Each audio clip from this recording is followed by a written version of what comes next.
السلام علیکم دوستو، میں ہوں اعظم طارق اور آج کی اس ویڈیو میں آپ کو خوش آمدید۔ آج کی اس ویڈیو میں ہم ایک ایسے مسئلے پر بات کرنے والے ہیں جو کہ صدیوں سے لوگوں کے ذہنوں میں ایک مسٹری بنی ہوئی ہے، ایک ایسی چیز جو کہ مکمل طور پر حل نہیں ہو پائی، اور اس چیز کا نام ہے بری نظر۔ دوستوں، بری نظر کا کانسیپٹ دنیا کے مختلف ثقافتوں میں پایا جاتا ہے، چاہے وہ یونانی ثقافت ہو، آئرلینڈ، پولینڈ یا قدیم تہذیبوں جیسے میسوپوٹیمیا، فونیجیا یا ایسیرینز کی بات ہو، آپ کو کہیں نہ کہیں بری نظر کا کانسیپٹ پڑھنے کو ملے گا۔ یہ مسئلہ اسلامی دنیا کے اندر بہت زیادہ زیر بحث آ چکا ہے، تو سوال یہ ہے کہ آخر کیسے کسی کی نظر یا نگاہ دوسرے شخص کو نقصان پہنچا سکتی ہے، اور اس سے بچنے کے لیے ہمیں کیا کرنا چاہیے۔ تو یہ ویڈیو آپ کے بہت زیادہ کام آنے والی ہے، تو اسے لاسٹ تک دیکھتے رہیے گا۔ دوستوں، سورہ قلم آیت نمبر 51 میں اللہ تعالیٰ اپنے پیغمبر صلی اللہ علیہ وسلم سے فرماتے ہیں، اور کافر جب یہ نصیحت کی کتاب سنتے ہیں تو یوں لگتے ہیں کہ تم کو اپنی نگاہوں سے پھسلا دیں گے اور کہتے ہیں یہ تو دیوانہ ہے۔ یہ جو آیت میں نے آپ کے سامنے پیش کی، اس سے یہ بات ثابت ہوتی ہے کہ وہ کافر آپ صلی اللہ علیہ وسلم کو اتنی حسد اور بری نظر سے دیکھ رہے تھے کہ وہ آپ صلی اللہ علیہ وسلم کو اپنی نگاہوں سے نقصان پہنچانے کے قریب تھے۔ اس کے علاوہ ایک حدیث میں نبی اکرم صلی اللہ علیہ وسلم نے فرمایا کہ بری نظر آدمی کو قبر میں اور اونٹ کو کھانے کے برتن میں ڈال سکتی ہے۔ اگر آپ کو اس کی لاجک سمجھنے میں دشواری ہو رہی ہے تو اسے اس طرح سمجھیں۔ دیکھیں، سب سے پہلی بات یہ کہ ہم انسانوں کو ہر چیز کا علم نہیں ہوتا، ہم ابھی بھی پوری طرح اس دنیا کے راز تلاش نہیں کر پائے، اور دوسری بات یہ کہ ہم نظر کے ایفیکٹ کو لیزر بیم کے ساتھ کمپیئر کر سکتے ہیں۔ لیزر بھی روشنی کی ایک کرن ہے، مگر یہ اتنی طاقتور ہوتی ہے کہ یہ چیزوں کو کاٹ بھی سکتی ہے۔ اسی طرح آنکھ سے نکلنے والی روحانی شعاعیں بھی کچھ اسی طرح اثر پیدا کرتی ہے۔ جیسا کہ منہ سے نکلا ایک غیر ضروری جارحانہ لفظ کسی کا دل توڑ سکتا ہے اور اس کو ذہنی اور جسمانی طریقے سے نقصان پہنچا سکتا ہے، ویسے ہی بری نظر بھی انسان کو نقصان پہنچا سکتی ہے۔ بعض اوقات ہم اپنی روزمرہ کی زندگی میں ایسے دلچسپ واقعات سنتے ہیں کہ جن سے ثابت ہوتا ہے کہ یہ بری نظر کا نتیجہ ہے۔ مثال کے طور پر آپ ایک پیارے بچے کے بارے میں سنتے ہیں جس کے ساتھ اکثر حادثات پیش آتے ہیں یا وہ ہمیشہ بیمار رہتا ہے، یا پھر آپ ایک ایسے شخص کے بارے میں سنتے ہیں جو کہ اپنی زندگی میں بے پناہ کامیابی حاصل کر رہا تھا، لیکن پھر اچانک بغیر کسی معقول وجہ کے اس کی زندگی میں ڈاؤن فال شروع ہو جاتا ہے۔ کوئی نئی چیز خریدتا ہے اور بغیر کسی وجہ کے وہ فوراً خراب ہو جاتی ہے، اور وہ بندہ خود بھی نہیں سمجھ پاتا کہ اس کے ساتھ آخر ہوا کیا ہے۔ دوستوں، نبی اکرم صلی اللہ علیہ وسلم کی ایک اور حدیث ہے کہ بری نظر ایک حقیقت ہے۔ اگر کوئی چیز تقدیر پر اثر انداز ہو سکتی ہے تو وہ بری نظر ہے۔ اب آپ دیکھیں، اگر کوئی چیز انسان کی تقدیر کو چیلنج کر سکتی ہے تو وہ بری نظر ہے، لیکن آخر یہ سب ممکن کیسے ہے؟ اس پوائنٹ پر ہم بعد میں بات کریں گے، لیکن اس سے پہلے ایک سوال ہے کہ کیا بری نظر کا لگنا کسی کی حسد بری نگاہوں کی وجہ سے ہوتا ہے؟ اگر دیکھا جائے تو حقیقت میں ایسا نہیں ہے۔ بری نظر صرف نفرت یا حسد بری نگاہوں سے نہیں، بلکہ زیادہ تعریف اور محبت برے انداز سے بھی پیدا ہو سکتا ہے۔ یہ بات سننے میں تھوڑی عجیب ہے، لیکن ایک ماں بھی اپنے بچے پر اپنی محبت اور تعریف کی زیادتی سے نظر بد کا باعث بن سکتی ہے۔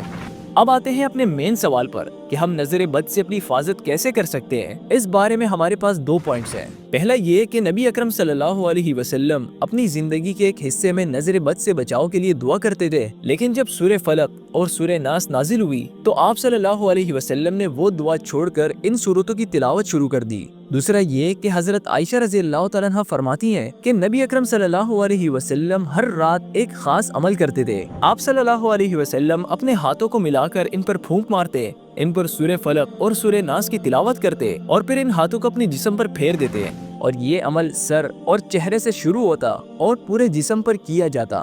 آپ صلی اللہ علیہ وسلم یہ عمل 3 بار دہراتے تھے، جو نظر بد سے حفاظت کا بہترین ذریعہ ہے۔ اس کے علاوہ علماء کرام نبی اکرم صلی اللہ علیہ وسلم کی چند خاص دعاؤں کو بھی ریکمینڈ کرتے ہیں، اور ان میں سے ایک دعا یہ ہے، اعوذ بکلمات اللہ التامات من شر ما خلق۔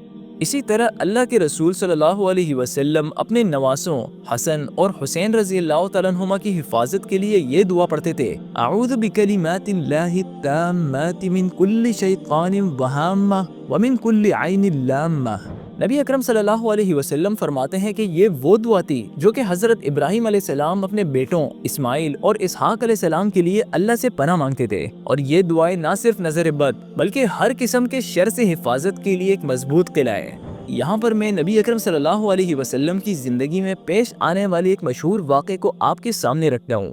ایک صحابی سہل بن حنیف رضی اللہ تعالیٰ عنہ تھے جن کی سکن بہت خوبصورت اور چمکدار تھی۔ ایک دن عامر بن ربیع رضی اللہ تعالیٰ عنہ کی ان سے ملاقات ہوئی۔ عامر نے سہل کی خوبصورتی دیکھتے ہوئے بے ساختہ کہا کہ میں نے ایسی خوبصورتی آج سے پہلے کبھی نہیں دیکھی۔ اس کے فوراً بعد سہل بیمار ہو گئے اور ان کی حالت بگڑنے لگی۔ جب نبی اکرم صلی اللہ علیہ وسلم کو اس واقعے کی خبر ملی تو آپ سہل کے پاس تشریف لائے اور اس سے صورتحال پوچھی، اور جب عامر کے بارے میں معلوم ہوا تو آپ صلی اللہ علیہ وسلم نے فرمایا کہ تم میں سے کوئی اپنے بھائی کو کیوں نقصان پہنچاتا ہے؟ تمہیں کہنا چاہیے تھا کہ اللہ تمہیں سلامت رکھے، یعنی تبارک اللہ۔ اس کے علاوہ نبی اکرم صلی اللہ علیہ وسلم کی ایک نصیحت ہے کہ جب کوئی اچھی چیز یا دل کو خوش کرنے والی چیز نظر آئے تو ہمیں کہنا چاہیے کہ ماشاءاللہ لا قوت الا باللہ۔ اب یہاں یہ سمجھتے ہیں کہ ماشاءاللہ کہنے سے کیا ہوتا ہے۔ دیکھیں، جب ہم کہتے ہیں کہ ماشاءاللہ تو اس کے پیچھے ایک گہرا مفہوم اور شعور چھپا ہوتا ہے۔ اس کا مطلب صرف یہ نہیں ہوتا کہ ہم کسی چیز کی تعریف کر رہے ہیں، بلکہ ہم اس چیز کو اللہ کی تخلیق کے طور پر دیکھ رہے ہوتے ہیں اور یہ اعتراف کر رہے ہوتے ہیں کہ یہ اللہ کی مرضی اور قدرت کا نتیجہ ہے۔ مثال کے طور پر جب ہم کسی لفظ کو پڑھتے ہیں تو ہم اس کی رائٹنگ پر فوکس نہیں کرتے، ہم اس کے معنی کو اور مطلب کو سمجھنے کی کوشش کرتے ہیں۔ بالکل اسی طرح جب ہم کسی تخلیق کو دیکھیں تو ہمیں اس کی ظاہری شکل سے آگے بڑھ کر یہ سوچنا چاہیے کہ اس کا خالق ہمیں کیا پیغام دینا چاہ رہا ہے، کیونکہ دنیا اور اس کی تمام چیزیں خود بخود تو وجود میں نہیں آئیں، بلکہ ایک عظیم خالق کی حکمت، قدرت اور محبت کا مظہر ہے۔ یہ کوئی نیا فون ہو سکتا ہے جو کہ آپ نے ابھی خریدا ہو، کوئی پیارا بچہ ہو سکتا ہے، کوئی رشتہ دار ہو سکتا ہے، یا آپ کی اپنی خوبصورتی ہو سکتی ہے، یا پھر وہ نعمتیں جو کہ اللہ نے آپ کو عطا کی ہیں۔ لیکن اگر ہم دو چیزوں پر دھیان دیں تو ہم ان سب چیزوں کو نظر بد سے محفوظ رکھ سکتے ہیں۔ پہلے وہ صورتیں اور دعائیں جن کا ہم نے ذکر کیا ان کی تلاوت کریں، اور دوسرا ماشاءاللہ اور تبارک اللہ کہنا نہ بھولیں۔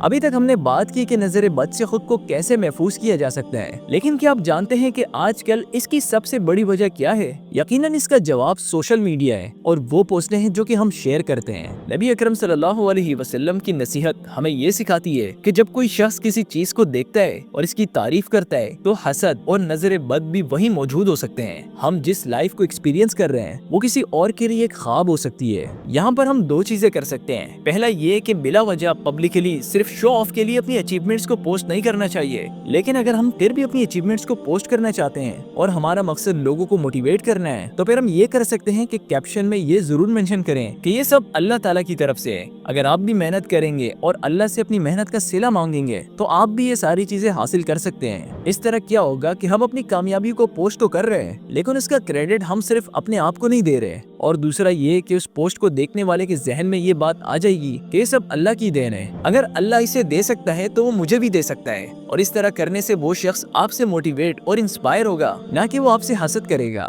تو میں امید کرتا ہوں کہ آج کی اس ویڈیو سے آپ کو کافی کچھ جاننے کو ملا ہوگا۔ آپ اس ویڈیو کے بارے میں کیا رائے رکھتے ہیں میں کمنٹس میں ضرور جاننا چاہوں گا۔ اگر یہ ویڈیو آپ کو پسند آئے تو اس ویڈیو کو لائک کریں اور اس چینل کو بھی ضرور سبسکرائب کیجیے گا۔ آپ سے ملاقات ہوگی ایک نئی ویڈیو میں، تب تک کے لیے اجازت دیجیے۔ اللہ حافظ۔